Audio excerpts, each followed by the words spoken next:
కోదండరాముడి దివ్యక్షేత్రం ఒంటిమిట్ట. కడప జిల్లా సిద్ధవటం మండలానికి దక్షిణాన ఒంటిమిట్ట అనే గ్రామం ఉంది. ఇక్కడే శ్రీ కోదండరాముడి దేవాలయం ఉంది. ఇది చాలా పురాతనమైన క్షేత్రం. కడప నుండి చెన్నై వెళ్లే మార్గంలో సుమారు 22 కిలోమీటర్ల దూరంలో ఈ ఆలయం ఉంది. ఈ ఆలయం నందు ఒకే శిలపై శ్రీ సీతారామలక్ష్మణులు కొలువుతీరి ఉన్నారు. సుమారు 160 అడుగుల ఒక మెట్ట పైన ఈ ఆలయం నిర్మించబడింది. అందువల్లే ఒంటిమిట్ట అని ఈ రామాలయానికి పేరు వచ్చింది. ఒంటుడు మిట్టడు అనే ఇద్దరు దొంగలు ఇక్కడ ఉన్న శ్రీ సీతారామలక్ష్మణులను కొలిచి తమ వృత్తిని మానుకొని నిజాయితీగా బ్రతికారని, వారి పేరు మీదుగానే ఒంటిమిట్ట అనే పేరు వచ్చిందని ఒక కథనం ఉంది. పూర్వం ఈ ఒంటిమిట్టను ఏకశిలా నగరం అని పిలిచేవారు. ఇక్కడ గల కోదండ రామాలయంలోని విగ్రహాన్ని జాంబవంతుడు ప్రతిష్ఠించాడని తెలుస్తుంది. ఒకే శిలలో శ్రీరాముడు, సీత, లక్ష్మణుడు ముగ్గురు మూర్తులను ఇక్కడ మనం చూడవచ్చు. ఈ దేవాలయంలో శ్రీరామతీర్థం ఉంది. సీత దాహార్తి అయి నీటిని కోరగా శ్రీరాముడు రామబాణంతో పాతాళ గంగను పైకి తెచ్చి సీత దాహం తీర్చినట్లు స్థల పురాణం తెలియజేస్తుంది. లక్ష్మణుడు కూడా గంగను ఇదే విధంగా పైకి తెచ్చి సీత దాహం తీర్చాడని దానిని లక్ష్మణ తీర్థం అంటారు. గోపుర నిర్మాణం చోళ శిల్పకళా సాంప్రదాయ రీతులను పోలి అత్యద్భుతంగా ఉంటుంది. భద్రాచలం తరువాత అంతటి పేరు పొందిన ఈ క్షేత్రంలోని కోదండ రామాలయం 11వ శతాబ్దికి చెందిన చోళరాజులు నిర్మించినట్లుగా తెలుస్తుంది. తరువాత మూడంచెలుగా అభివృద్ధి జరిగినట్లుగా క్రీస్తు శకం 1555, 1558, 1564 శాసనాలు తెలుపుతున్నాయి. స్థల పురాణం ప్రకారం సీతారామ కళ్యాణం జరిగిన తరువాత మృకండు మహర్షి, శృంగి మహర్షి శ్రీరాముని ప్రార్థించగా దుష్ట శిక్షణ కోసం ఆ స్వామి సీతాలక్ష్మణ సమేతుడై అంబులపుది పిడిబాకు, కోదండం పట్టుకొని ఈ ప్రాంతానికి వచ్చి యాగరక్షణ చేశాడని పురాణాలు చెబుతున్నాయి.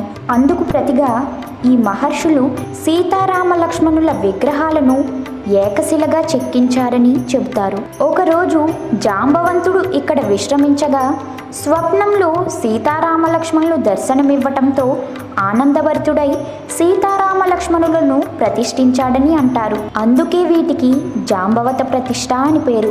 ఒంటిమిట్ట రామాలయం సందర్శకులను ఆకర్షించే అంశాల్లో ఇమాంబేగ్ బావి ఒకటి. ఇమాంబేగ్ 1640 సంవత్సరంలో కడపను పరిపాలించిన అబ్దుల్ నబీ ఖాన్ ప్రతినిధి. ఒకసారి ఆయన ఈ ఆలయానికి వచ్చిన భక్తులను ఉద్దేశించి మీ దేవుడు పిలిస్తే పలుకుతాడా అని ప్రశ్నించగా చిత్తశుద్ధితో పిలిస్తే తప్పక పలుకుతాడని వారు చెప్పగా ఆయన 3 సార్లు శ్రీరాముణ్ణి పిలిచాడు. అందుకు ప్రతిగా 3 సార్లు ఓం అని సమాధానం వచ్చింది. అది విని ఆయన చాలా ఆశ్చర్యపడి ఆనాటి నుండి స్వామి భక్తుడిగా మారిపోయాడు. అక్కడి నీటి అవసరాల కోసం ఒక బావిని తవ్వించాడు. ఆయన పేరు మీదుగానే ఈ బావిని ఇమాంబేగ్ బావిగా పిలుస్తారు. ఈ సందర్భాన్ని పురస్కరించుకొని ఎందరో ముస్లింలు కూడా ఈ ఆలయాన్ని దర్శించుకోవడం ఇక్కడి విశేషం. ఒంటిమిట్ట నివాసి అయిన అయ్యరాజు తిప్పకవి క్రీస్తు శకం 1432 నుండి 1446 వరకు సంగరాజు వంశంలో ముఖ్యుడైన ప్రౌఢదేవరాయల ఆస్థానంలో కవిగా ఉన్నారు.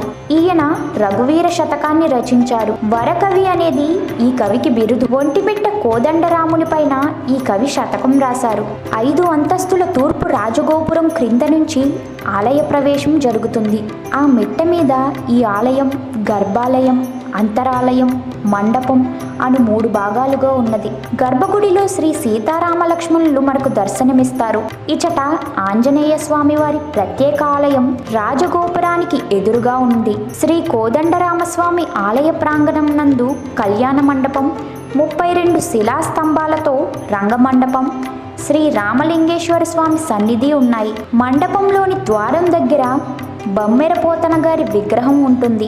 భారతదేశంలోని గొప్ప ఆలయ గోపురాల్లో ఒంటిమిట్టలోని శ్రీ కోదండ రామాలయ గోపురం ఒకటని, క్రీస్తు శకం 1652 సంవత్సరంలో భారతదేశ యాత్ర చేసిన ఫ్రెంచ్ యాత్రికుడు టావర్నియర్ ఈ ఆలయ శిల్ప సంపదను గూర్చి పేర్కొన్నారు.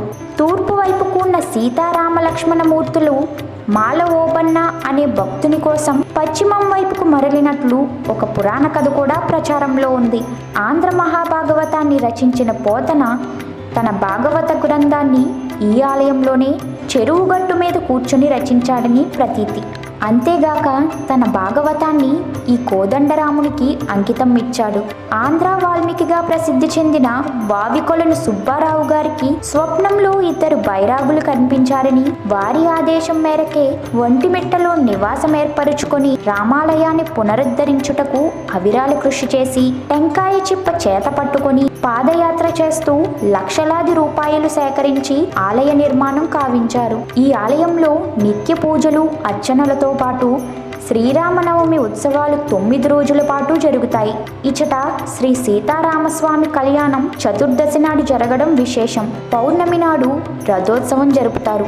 ఈ వీడియో మీకు నచ్చితే లైక్ చేయండి, షేర్ చేయండి. మరిన్ని ఇంట్రెస్టింగ్ అప్డేట్స్ కోసం మా ఛానల్ని సబ్స్క్రైబ్ చేయండి.